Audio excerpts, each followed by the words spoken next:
Hello students, आज मैं आप लोगों को सबऑर्डिनेट क्लॉज, जिसमें आप लोगों को दिख रहा होगा नाउन क्लॉज, एडजेक्टिव क्लॉज और एडवर्ब क्लॉज। कभी कभी एक ही सेंटेंस में हो सकता है कि फ्रेज हो सकता है वही नाउन हो या एडजेक्टिव हो या एडवर्ब हो सकता है क्लॉज हो। पहचानेंगे कैसे? ठीक है, आज मैं आपको बताऊंगा कि आप कैसे पहचानेंगे नाउन या एडजेक्टिव या एडवर्ब को, या कैसे पहचानेंगे नाउन फ्रेज, एडजेक्टिव फ्रेज या एडवर्ब फ्रेज को, या कैसे पहचानेंगे नाउन क्लॉज को, एडजेक्टिव क्लॉज को और एडवर्ब क्लॉज को। तो बहुत बारीकी से लास्ट तक वीडियो देखें, ताकि आपके अंदर जो कन्फ्यूज़न है, जो मन में कन्फ्यूज़न है कि कैसे पहचानेंगे, आज इस वीडियो को देखने के बाद पूरे कन्फ्यूज़न आपके क्लियर हो जाएंगे। बहुत ध्यान से देखेंगे बिना स्किप किए हुए। ठीक है, सबसे पहले मैं बता दूं आपको कि नाउन या एडजेक्टिव या एडवर्ब, ठीक है, अभी तक जो आप पढ़ते आ रहे हैं कि noun is a naming word, यानी कोई एक नाम होगा, क्लियर है। अब दूसरी बात हो कि एडजेक्टिव की बात करें तो उसमें आपने पढ़ा है कि adjective is a describing word, है ना, दैट डिस्क्राइब नाउन और प्रोनाउन, ये आपने पढ़ा। तीसरा आपने एडवर्ब के बारे में पढ़ा, आपने पढ़ा कि जो वर्ब को, एडजेक्टिव को या अनदर एडवर्ब को क्वालिफाई करते हैं, वैसे वर्ड को क्या कहते हैं? एडवर्ब कहते हैं। लेकिन आज आप पढ़ेंगे कि कैसे नाउन क्लाउज या नाउन फ्रेज को पहचानेंगे, एडजेक्टिव क्लाउज या एडजेक्टिव फ्रेज को पहचानेंगे, या फिर एडवर्ब क्लाउज और एडवर्ब फ्रेज को पहचानेंगे। ठीक है, तो सबसे पहले मैं बता दूं आपको नाउन क्लाउज। ठीक है, आप सेंटेंस के आधार पर ध्यान से देखेंगे, जैसे लिखा हुआ है I am going to his office. ठीक है, दूसरे सेंटेंस में लिखा हुआ है I am going to his office, sorry his place of work, और तीसरे में दिख रहा है I am going where he works. इन तीनों सेंटेंस को बहुत ध्यान से देखिए, आपको सब कुछ समझ में आ जाएगा। और जैसे मैं बताऊंगा उन पॉइंट्स को ध्यान से देखिएगा, आप समझ जाएंगे फ्रेज कैसे पहचानना है, क्लाउज कैसे पहचानना है। ठीक है, आप पहला सेंटेंस देखिएगा कि I am going to his office. ये ऑफिस जो है क्या है? नाउन है, क्लियर है, समझ में आ रहा होगा। एक नाम ऑफिस जो है ये नाउन है। दूसरे देख रहे हैं I am going to his place, ध्यान दीजिए, यहाँ भी हिज लिखा हुआ है दिख रहा है, यहाँ भी हिज लिखा हुआ दिख रहा है, लेकिन यहाँ हिज ऑफिस लिखा हुआ है, यहाँ लिखा हुआ है हिज प्लेस ऑफ वर्क, यानी जहां वह काम करता है, यानी काम करने का स्थान। ठीक है, तो काम करने का स्थान, यानी यहाँ पर सब्जेक्ट और वर्ब का कॉम्बिनेशन नहीं है, इसलिए आप इससे क्या कहेंगे? फ्रेज। बात समझ में आ रही है? नेक्स्ट देखिए, यहाँ भी आई एम गोइंग, ठीक है ना, वेयर ही वर्क्स, जहां वह काम करता है। आप देखेंगे, आप आखिर ऑफिस की बात हो रही है, लेकिन उससे को यहाँ पर प्लेस ऑफ वर्क कहा गया, जिसमें नाउन और वर्ब को नहीं दिखाया गया, फाइनाइट वर्ब को नहीं दिखाया गया। लेकिन नेक्स्ट जो देख रहे हैं इसमें सब्जेक्ट और फाइनाइट वर्ब को दिखाया गया है। तो पिछले वीडियो में मैंने बताया था कि जब भी आपको सब्जेक्ट के साथ फाइनाइट वर्ब दिख जाए तो आप उसे क्या कहते हैं? क्लाउज कहते हैं। तो आखिर नाउन को एक्सप्लेन करने के लिए ग्रुप ऑफ वर्ड आया, इसे आप क्या कहेंगे? फ्रेज। यहाँ भी देख रहे होंगे नाउन को, इसी ऑफिस को एक्सप्लेन करने के लिए यहाँ पर सब्जेक्ट और वर्ब का हेल्प लिया गया है, तो आप इसे क्या कहेंगे? इसे कहेंगे नाउन। ध्यान समझेंगे, ये पार्ट हुआ नाउन फ्रेज और ये पार्ट हो गया नाउन क्लाउज। क्यों? क्योंकि इसमें सब्जेक्ट और वर्ब देखने को मिल रहा है, सब्जेक्ट और फाइनाइट वर्ब देखने को मिल रहा है। जब सब्जेक्ट और फाइनाइट वर्ब देखने को मिल रहा है और एज ए नाउन के प्लेस पर ही, ध्यान देंगे आप, या तो वो सब्जेक्ट के प्लेस पे दिखाई दे या फिर ऑब्जेक्ट के प्लेस पे दिखाई दे, ठीक है, और एज ए नाउन की तरह काम करता दिखाई दे रहा। जैसे आप देख रहे होंगे I am going to his office, यहाँ पर नाउन की तरह काम करता दिखाई दे रहा, तो नाउन है। यहाँ पर ग्रुप ऑफ वर्ड लेकिन नाउन की तरह काम कर रहा, और सब्जेक्ट और वर्ब, इसमें आपको इन दोनों का कॉम्बिनेशन देखने को नहीं मिल रहा है, तो आप इसे समझेंगे नाउन फ्रेज। और यहाँ दिख रहा है आपको सब्जेक्ट और वर्ब दोनों का कॉम्बिनेशन दिख रहा है, लेकिन किसी नाउन की तरह ही काम कर रहा है, तो आप इसे क्या कहेंगे?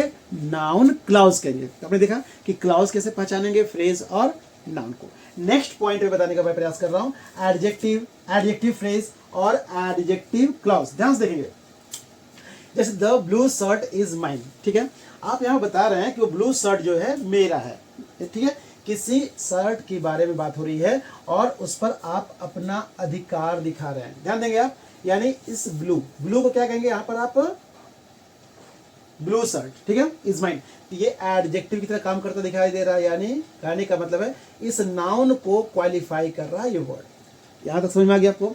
दूसरे पार्ट में देख रहे होंगे आप, the shirt of blue colour, ध्यान देंगे, ऑफ ब्लू कलर की बात हो रही है यहाँ पर, ऑफ ब्लू कलर, यानी कहने का मतलब हुआ कि ये ग्रुप ऑफ वर्ड है लेकिन सर्ट के बारे में क्वालिफाई करता हुआ नजर आ रहा है, यानी ये एडजेक्टिव तो है लेकिन ग्रुप ऑफ वर्ड में, इसलिए इसे आप कहेंगे एडजेक्टिव फ्रेज बोलेंगे। क्यों कहेंगे? क्योंकि इसमें सब्जेक्ट और वर्ब का कॉम्बिनेशन देखने को नहीं मिल रहा है। तो इस लाइन में आपको क्या देखने को मिला? एडजेक्टिव। इस लाइन में क्या देखने को मिला? Adjective phrase. नेक्स्ट पार्ट देखेंगे, the shirt which is blue, है ना, यहाँ देखिए विच इज ब्लू, इस शर्ट की क्वालिटी को बताया गया। इसमें विच जो है एज ए रिलेटिव प्रोनाउन की तरह काम कर रहा है लेकिन एज ए सब्जेक्ट भी है। सॉरी, तो आप यहाँ पर सब्जेक्ट और वर्ब के कॉम्बिनेशन को देख रहे हैं, तो आप इसे क्या कहेंगे? Adjective clause. ठीक है, तो आपने देखा कि जब सिंगल एक वर्ड आ रहा है और किसी नाउन को क्वालिफाई कर रहा है तो उसे आप क्या कर रहे हैं? एडजेक्टिव कहेंगे। ठीक है, दूसरे में आपको ग्रुप ऑफ वर्ड दिख रहा है लेकिन नाउन को ही क्वालिफाई करता दिख रहा है without the combination of subject and verb, आप इसे एडजेक्टिव फ्रेज कहेंगे। और जब आपको ग्रुप ऑफ वर्ड दिखाई दे रहा है लेकिन सब्जेक्ट और वर्ब के कॉम्बिनेशन के साथ, तो आप उसे एडजेक्टिव क्लॉज कहेंगे। उम्मीद करता हूं समझ में आ रहा होगा। नेक्स्ट एंड लास्ट पॉइंट जिसको हम लोग एडवर्ब, इसमें हम लोग फाइंड आउट करेंगे एडवर्ब फ्रेज और एडवर्ब क्लॉज। एडवर्ब फ्रेज के बारे में या एडवर्ब के बारे में आप जानते हैं कि an adverb is a word that qualify verb, adjective और अनदर एडवर्ब। ठीक है ना, यहाँ पर आपको वर्ब को या एडजेक्टिव को या अनदर एडवर्ब को क्वालिफाई करता वर्ड दिखाई दे रहा है। ध्यान देखेंगे, they watched movie at bedtime. Clear है, यानी मूवी देखने का समय जो था एट बेड टाइम, यानी कहने का ग्रुप ऑफ वर्ड दिख रहा है यानी सोने के समय, तो आप इसे कहेंगे adjective, sorry adverb, adverb phrase. ठीक है, और नेक्स्ट देख रहे होंगे, they watched movie when it was time to go to bed. देखिए ध्यान से, यहाँ पर पूरे ग्रुप ऑफ वर्ड में दिख रहा है लेकिन यहाँ सब्जेक्ट और वर्ब का कॉम्बिनेशन दिख रहा है। तो सब्जेक्ट और वर्ब के कॉम्बिनेशन के साथ, यानी सब्जेक्ट और वर्ब का जहाँ कॉम्बिनेशन आपको देखने को मिल रहा है, इट वॉज। ठीक है ना, तो आप इसे क्या कहेंगे? Adverb clause. जहां पर आपको क्या दिख रहा है, तो जैसे कि आप पहले जानने का प्रयास करें एडवर्ब के बारे में, तो एडवर्ब के काइंड्स होते हैं, तो काइंड्स यदि आपको पता चलेगा तो आप बता पाएंगे। इसमें आपको टाइम दिख रहा है, एडवर्ब ऑफ टाइम पढ़े होंगे आप, एडवर्ब प्लेस, एडवर्ब टाइम, है ना, एडवर्ब फ्रीक्वेंसी एक्सेट्रा। तो यहाँ पर ध्यान देंगे, ये एडवर्ब ऑफ टाइम को शो किया जा रहा है लेकिन ग्रुप में जो वर्ड दिखाई दे रहा है लेकिन विदाउट सब्जेक्ट और वर्ब के कॉम्बिनेशन से, तो आप उसे क्या कहेंगे? एडवर्ब फ्रेज कहेंगे। और यदि सब्जेक्ट और वर्ब के कॉम्बिनेशन के साथ दिखाई दे रहा है लेकिन टाइम को यहाँ शो किया जा रहा है ना, दे वॉच्ड मूवी, लोगों ने मूवी देखा, कब देखा? तो देखने का टाइम बताया गया जब वो सोने गए, है ना, बेड यानी सोने के समय। क्या लिखेंगे? When it was time to go to bed. ठीक है, जब सोने के यानी सोने का समय था, उस समय उन लोगों ने क्या किया? मूवी देखा। तो सब्जेक्ट और वर्ब के कॉम्बिनेशन से जब दिख रहा है तो हम उसे क्या कहेंगे? क्लॉज कहेंगे।